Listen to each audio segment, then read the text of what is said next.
Voici les créatures mythiques les plus effrayantes.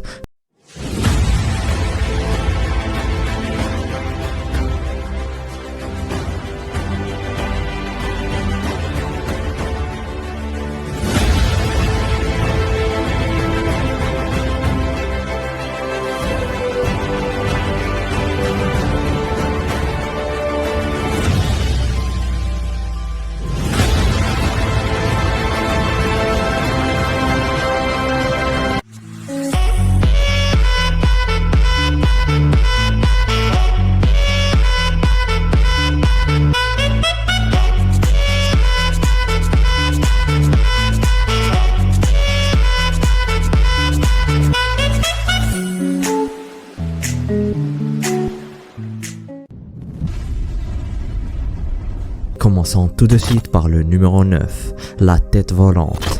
The Flying Head, qui se traduit littéralement par tête volante, est une créature mythique des mythologies amérindiennes des tribus Iroquois et Wyandot. The Flying Head est décrit comme étant un esprit cannibale doté d'une faim insatiable. Son apparence exacte diffère quelque peu d'une histoire à une autre, ou d'une tribu à une autre, mais il est généralement décrit comme un immense monstre mort-vivant. Quand il est sur le sol, il est plus haut que le plus grand des hommes, avec des yeux maléfiques rouge-feu, ainsi que de longs cheveux sombres et emmêlés en plus de crocs acérés comme des rasoirs. Dans certaines descriptions, il aurait des ailes de chauve-souris ou d'oiseaux qui jaillissent de ses joues. La créature n'a pas de corps et vole dans les airs afin de chasser des hommes qu'elle dévore. La plupart des armes sont inutiles contre cette tête volante, puisqu'elle serait dotée d'une cuirasse impénétrable. Selon une légende, cet esprit maléfique aurait chassé les habitants natifs de leur terrain de chasse sur des collines près du lac Sacandaga, qui est aujourd'hui situé au nord de l'état de New York.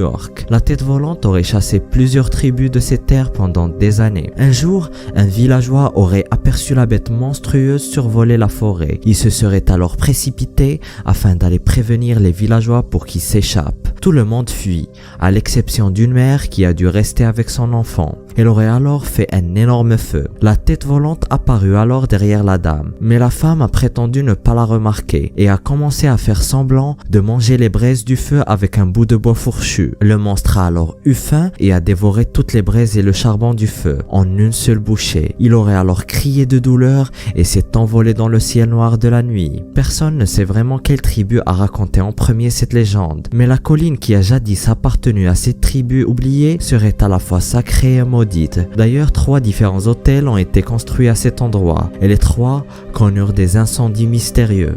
Numéro 8. Le Ukumar. Le Ukumar, aussi appelé Uku ou Ukumar Zupai, serait une bête humanoïde poilue, un peu comme un homme-singe avec de grandes ressemblances avec le Bigfoot nord-américain et le Yeti himalayen. La bête terrorise les populations au Chili et en Argentine depuis des décennies. Certaines descriptions le disent étant un demi-ours humanoïde.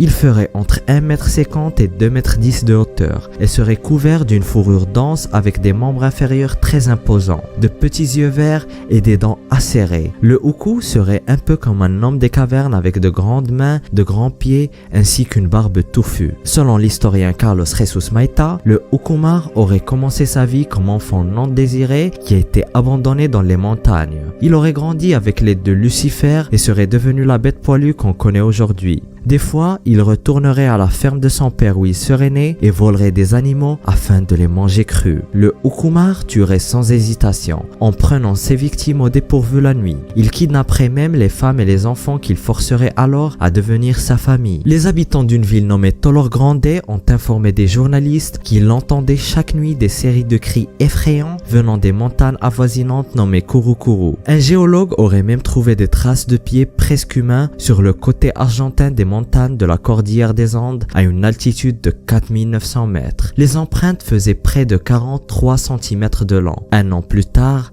des traces similaires ont de nouveau été trouvées. En 1958, à peu près 80 km de Santiago au Chili, un groupe de campeurs a aperçu ce qu'ils ont décrit comme un homme-singe. La police a été appelée pour enquêter, mais tout ce qu'ils ont pu faire, c'est recueillir les témoignages des campeurs. En 2010, cette fois, 2 bergers étaient partis regrouper leurs vaches le soir. Quand quand ils ont entendu un bruit strident venant des bordures de leur terrain. Les bergers dirigèrent alors leurs torches vers le bruit et ont vu de grands yeux verts appartenant à une créature humanoïde avec de grands crocs. Ils ont cru que c'était un gobelin et lui ont tiré dessus mais l'ont raté. Certains pensent que le légendaire Ukumar serait l'ours à lunettes, la seule espèce d'ours vivant en Amérique du Sud. Mais les ours ne sont pas capables de reproduire les sons distinctifs de l'Ukumar. À ton avis, existe-t-il vraiment? Dis-le-moi en commentaire. Numéro 7.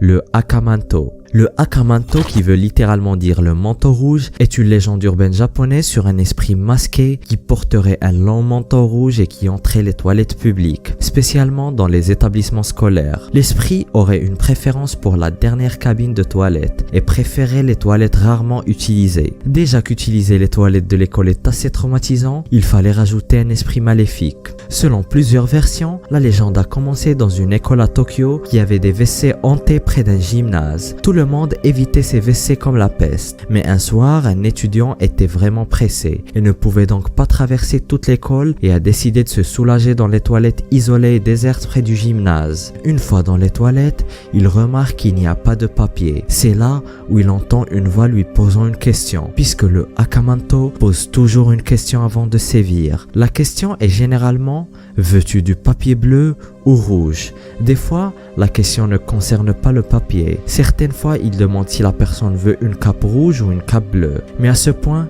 c'est trop tard. Quelle que soit la réponse, l'issue est la même: la mort. Si la victime choisit le rouge, le Akamanto la tuera sauvagement, la couvrant de sang rouge, ou il peut aussi lui écorcher la peau du dos. Un an plus tard, un autre élève s'est retrouvé obligé d'utiliser les mêmes toilettes et se souvint alors de la dernière victime qui a répondu rouge et s'est retrouvée recouverte de sang. Il décide alors de répondre bleu et il s'est fait alors étrangler par le Akamanto, rendant sa peau bleue. D'autres racontent que l'esprit maléfique peut traîner l'esprit de ses victimes dans l'autre monde, les laissant errants pour l'éternité. Certains disent qu'il est peut-être possible d'échapper à l'Akamanto en répondant une autre couleur ou bien en lui retournant sa propre question: Akamanto, veux-tu du papier blanc ou rouge? Ou bien en répondant: je ne veux pas de papier ou de cape, et il vous laissera tranquille.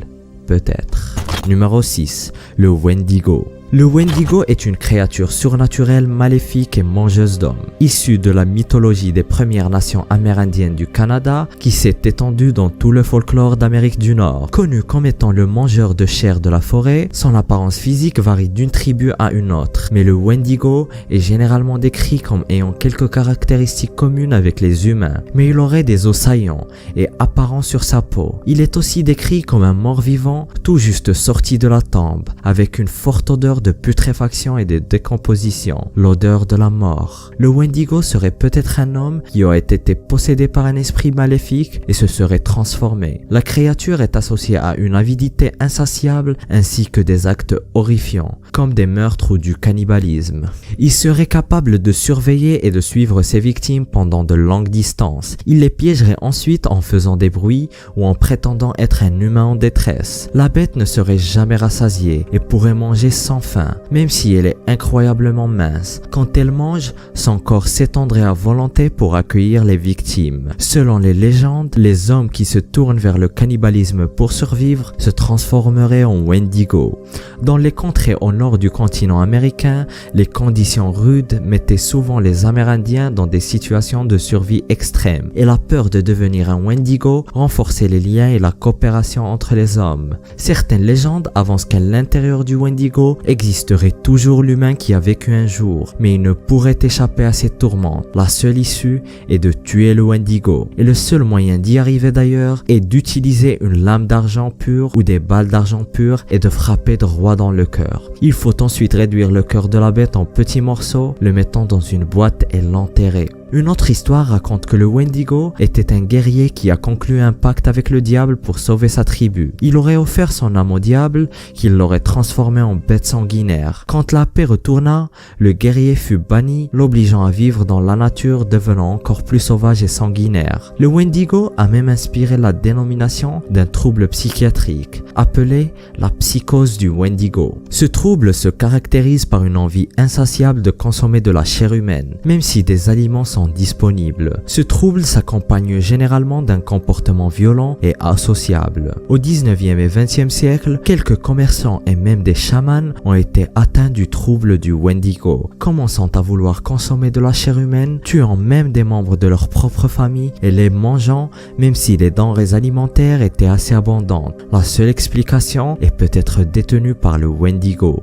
Numéro 5. Gacha Dokuro. Dans le folklore japonais, les Gacha Dokuro, littéralement squelettes affamés, aussi appelés Odokuro, sont des esprits prenant la forme de squelettes géants et étant 15 fois plus grands qu'une personne moyenne. Ils sont invincibles et indestructibles, et la rumeur dit qu'ils seraient créés à partir des os de plusieurs personnes mortes de famine ou dans des batailles sans avoir été enterrées décemment. Certains suggèrent que le Gacha Dokuro représente les innombrables personnes qui ont été privées de leurs droits à une sépulture décente durant l'histoire et dont les âmes incapables de reposer en paix renaissent sous forme de fantômes affamés. Ces créatures surnaturelles traversent les campagnes la nuit, surprenant les voyageurs seuls et leur dévorant la tête avant de boire leur sang. Leurs dents claqueraient et leurs os craqueraient quand ils se déplacent, mais ils peuvent apparemment être évités en portant une amulette Shinto. Les Gacha Dokuro sont apparemment trop grands et puissants pour être tués. Ils ne périssent qu'après avoir épuisé leur vaste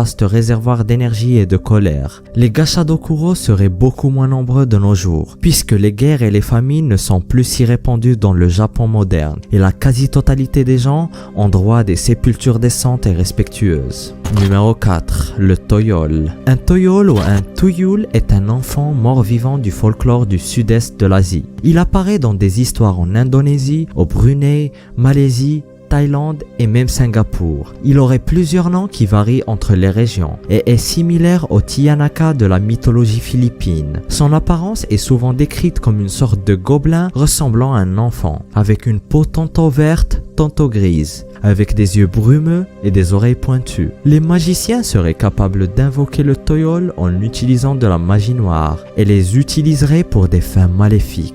Dans la mythologie japonaise, les Toyols sont utilisés pour s'enrichir rapidement. Certains rituels seraient capables de les renforcer et de les rendre capables de crimes beaucoup plus sérieux comme des meurtres. Les magiciens garderaient leur Toyol dans des bocaux cachés dans des endroits sombres. En échange de l'aide du Toyol, les magiciens doivent exécuter des rituels spécifiques ou faire des offrandes à la créature. Et une femme dans l'entourage du sorcier doit permettre à la bête de se nourrir de son propre sang. Les proches de nouveaux mariés qui posséderaient un Toyol devraient envoyer le Toyol au couple avant le lever du soleil. Il ira alors sucer du sang de l'orteil de la jeune mariée durant son sommeil jusqu'à ce qu'elle se réveille. Cela permettrait au Toyol de devenir beaucoup plus fort et surtout rapide, augmentant son habilité à voler et enrichissant son propriétaire. Quand de l'argent, des bijoux ou des objets de valeur disparaissent, cela est souvent signe qu'un Toyol est dans les alentours, surtout s'il y a des petites empreintes de mains ou de pieds près de la scène du crime. D'un autre côté, quelqu'un qui montre des signes de richesse soudainement pourrait avoir en sa possession un Toyol. Ce qui arrive à un Toyol après avoir servi une famille n'est pas très clair. Certains disent que les familles enterrent les jarres en verre contenant les Toyol quand ils n'en ont plus besoin. D'autres avancent qu'ils se transmettent de génération en génération. Mais les propriétaires peuvent aussi libérer leur Toyol pour qu'ils rôdent librement. On dit qu'ils visitent les maisons de gens sans leur faire de mal ou s'isolent en forêt.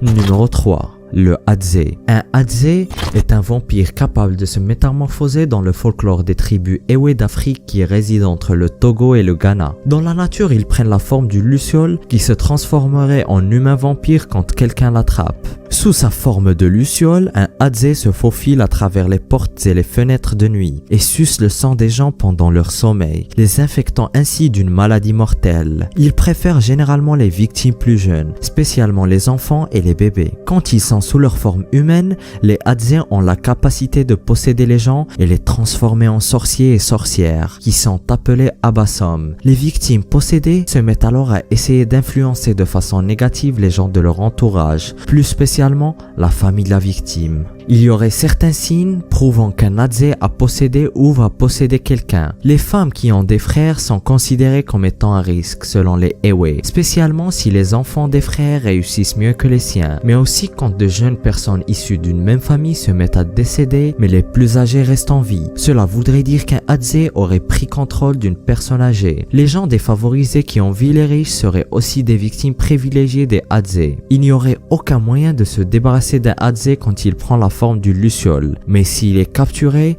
il se transformera sous sa forme humaine et c'est là où il peut être défait ou tué. Les Hadze sont sûrement devenus populaires dans le folklore Ewe afin d'expliquer les maladies mortelles transmises par des moustiques comme le malaria.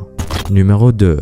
Amut. Amut, aussi appelée Amit, est une déesse et une démone de la mythologie égyptienne. Elle porte plusieurs titres parmi lesquels la dévoreuse des morts et la mangeuse des cœurs. Son corps serait fait de 3 parties appartenant aux 3 plus grands animaux mangeurs d'hommes d'ancienne Égypte. Elle a une tête de crocodile, un buste de lion et la partie postérieure d'un hippopotame. Elle était aussi représentée sous une apparence humaine quelquefois. Amut est une déesse funéraire et la personnification des châtiments divins. Elle vivait dans l'au-delà et son rôle était de juger les cœurs des morts en écoutant leurs confessions. Elle pesait ensuite leur cœur contre une plume d'autruche appartenant à Maat, la déesse de la vérité. Mais la personne ne devait pas forcément être un saint sans défaut pour réussir ce test. Elle devait simplement être raisonnablement équilibrée, prouvant que le bien en elle surpasse le mal qu'elle a commis durant sa vie. Les âmes des morts pouvaient aussi utiliser des amulettes ou des sorts qui auraient été enterrés avec eux afin de les aider à passer cette étape du jugement. Mais quand le cœur d'une personne s'avère être impur, Amut le dévorait ou le jetait dans un lac de feu proche selon les histoires. La personne ne pouvait plus alors prétendre à l'immortalité dans l'au-delà et l'âme du défunt restait sans repos. Un processus que les Égyptiens décrivèrent comme une deuxième mort. Amut respectait la balance de la justice et donnait aux morts une dernière chance pour défendre leurs actions et échapper à la damnation. Les gens ne la vénéraient pas, ils la craignaient parce qu'elle était le symbole de la destruction ainsi que tout ce que craignaient les anciens Égyptiens. Numéro 1. Le Kalupalik. Le Kalupalik est une démone féminine qui aurait une forme humanoïde dans la mythologie des Inuits. Elle vivrait dans les eaux glacées de ce qui est aujourd'hui le nord de l'Alaska et du Canada. Et même si certains la confondent avec une sirène, cette créature en est vraiment différente. Elle serait extrêmement effrayante avec une peau calleuse verte, des mains palmées et des ailerons qui lui sortent de la tête, du dos et du buste. Elle aurait aussi de très longs cheveux et de longues griffes. Les Inuits racontent qu'elle aurait une odeur de soufre et qu'elle aurait un amauti, une sorte de vêtement avec une poche que les femmes Inuits utilisent afin de porter des bébés ou des enfants en bas âge. Le Kalupalik porterait ce vêtement afin de kidnapper et transporter facilement les enfants qui se rapprochent de l'eau. Les parents Inuits racontent les histoires de Kalupalik pour effrayer leurs enfants et pour qu'ils restent éloignés des eaux glacées. Le Kalupalik attirerait les enfants près de l'eau avec des fredonnements ou en tapotant sur la glace en dessous des eaux. Quand l'enfant se rapproche du bord, le Kalupalik surgit alors et arrache l'enfant, le mettant dans son amautique et l'emportant sous l'eau glacée. Dans certaines histoires, la créature dévore ensuite les enfants, dans d'autres, elle leur jetterait un sort de sommeil puis les emmènerait dans une cave. Mais dans tous les cas, la victime disparaît définitivement. Le Kalupalik consommerait l'énergie des enfants pour garder son immortalité.